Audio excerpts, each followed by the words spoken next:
Guys, আজকে আমি করতে চলেছি বিকালের মুচমুচে নাস্তা। এই নাস্তাটা করার জন্য আমি এখানে নিয়ে নিয়েছি আটা। আটাতে দিয়ে দেব লবণ, তারপর দিয়ে দেব সরষের তেল। সরষের তেলটা দেওয়ার পর ভালোভাবে মিক্স করে নেব। মিক্স করার পর একটু জল দিয়ে দেব। একটু একটু করে জল দিয়ে দিলে খেতে বেশি ভালো লাগে। একটু জল দেওয়ার পর একটু নাড়াচাড়া করে নিলাম, আবার একটু জল দিলাম, আবার একটু মিশিয়ে নিলাম। মিশিয়ে নেওয়ার পর এরকম একটা ডো তৈরি করতে হবে। তারপর ভালোভাবে ঢেকে রেখে দিলাম 15 মিনিটের জন্য। তো 15 মিনিট পর দেখা হচ্ছে। তাও এখানে আমি নিয়ে নিয়েছি পেঁয়াজ কুচি, তারপর নিলাম লঙ্কা কুচি, তারপর নুন, হলুদ, শুকনো লঙ্কা গুঁড়ো এবং কাঁচামরিচের। তারপর একটা কড়াইয়ে পেঁয়াজটি দিয়ে দিলাম।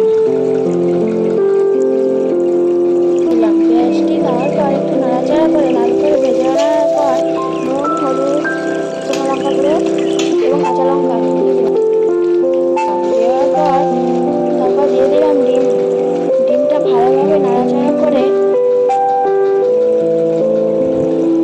করার পর ভালোভাবে রান্না করার পর দেখেন কত সুন্দর হয়েছে। তারপর 15 মিনিট পর আটাটা দেখেন কত সুন্দর হয়েছে। তারপর আটার ডো বানিয়ে রেখে দিয়েছিলাম। তারপর দেখেন তেল দিয়ে একটু বেলে নিতে হবে।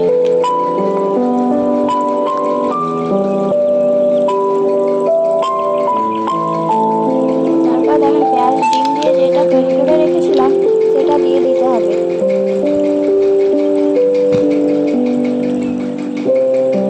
তো দিয়ে দেওয়ার পর মুড়ে দিতে হবে ভালো করে।